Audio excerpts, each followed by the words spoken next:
आदरणीय मुख्यमंत्री हैं। मुख्यमंत्री पद का शपथ लेने के समय यह उन्होंने शपथ लिया हुआ कि जाति धर्म से ऊपर उठकर काम करेंगे, तो खोजी राजनीतिज्ञ बन गए। अब जाति देश के प्रधानमंत्री का, देश के राष्ट्रपति का, कल चीफ जस्टिस ऑफ इंडिया का ही बताएंगे, तो इसका मतलब राजनीतिक रूप से बहुत तनाव में है। इनका ब्लड प्रेशर का जांच होना आवश्यक है। कौन करेगा? तो राहुल गांधी टाइप नेता क्यों नहीं इसको बोलते हैं? नहीं, राहुल जी नहीं बोल पाएंगे ना। राहुल जी तो बेचारा केजरीवाल को भ्रष्ट मानते हैं, और लालू जी को मानते हैं महुआ बाग का महंत। अब गाय गिनने में लग जाते हैं। तो राहुल गांधी खुद वैचारिक द्वंद्व में है, लेकिन इस ढंग का बयान कोई राज्य का मुख्यमंत्री दे, यह तो बिल्कुल ही शोभा नहीं देता है। लालू जी तो बोलते हैं मेरे रहते कभी सरकार नहीं बनेगी मास्टर। लालू जी ने यह कहने का यथार्थ दूसरा है।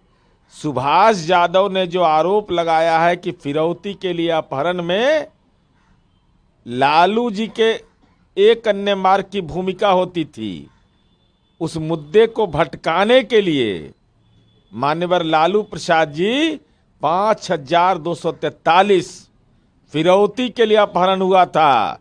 उसका गुनाहगार कौन है? अगर आप यह समझते हैं कि सुभाष यादव का आरोप गलत है तो मानहानि का मुकदमा करिए। अगर नहीं करिएगा तो यह माना जाएगा कि आपने उसको स्वीकार कर लिया। प्रधानमंत्री लीड एक पैनल है जो 17 फरवरी को नए चीफ इलेक्शन कमिश्नर की चुनाव करेगा।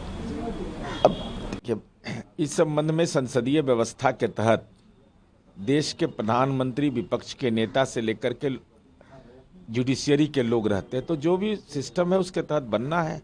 तो चीफ इलेक्शन कमिश्नर का चुनाव होना है। अब इस पर भी राजनीति का एजेंडा अगर तय होता है तो ये दुर्भाग्यजनक है।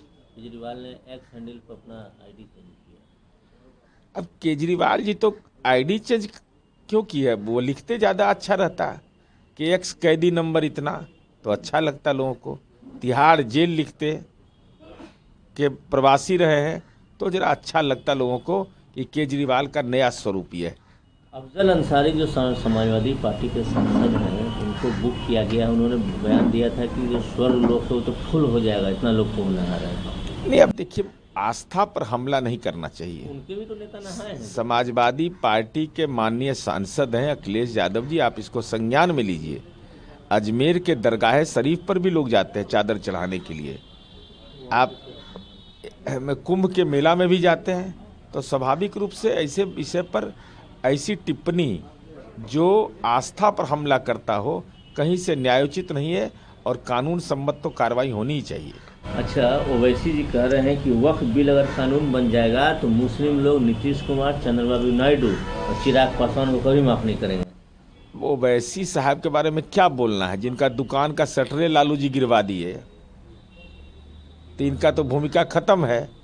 तो ओवैसी कॉम्युनल थ्रेट की राजनीति करते हैं। अरे इस देश का संविधान जब तक है तब तक सब सुरक्षित है। और नीतीश कुमार जी, चंद्रबाबू नायडू को, चिराग पासवान जी को क्या राजनीति करना है? तो आपका जब राजनीति में जन्म नहीं हुआ था ना, तो नीतीश कुमार जी उसके पहले से विधायक का सांसद रहे हैं। प्रहलाद जोशी कल किसानों से उन्होंने बातचीत की और कहा कि काफ़ी अच्छे माहौल में बातचीत हुई, प्रधानमंत्री जी ने इनिशिएटिव लिया है। देखिए, किसानों की समस्या और उनके संघर्ष और लगातार संघर्ष के नतीजे भी आए, इसलिए देश की जनता की भी यह उम्मीद है कि किसानों से सीधा संवाद हो और जो उनकी मांगे हैं उस पर यथासंभव विचार हो। तो प्रहलाद जोशी ने जिसने इस दिशा में अगर पहल की है तो सकारात्मक संदेश है।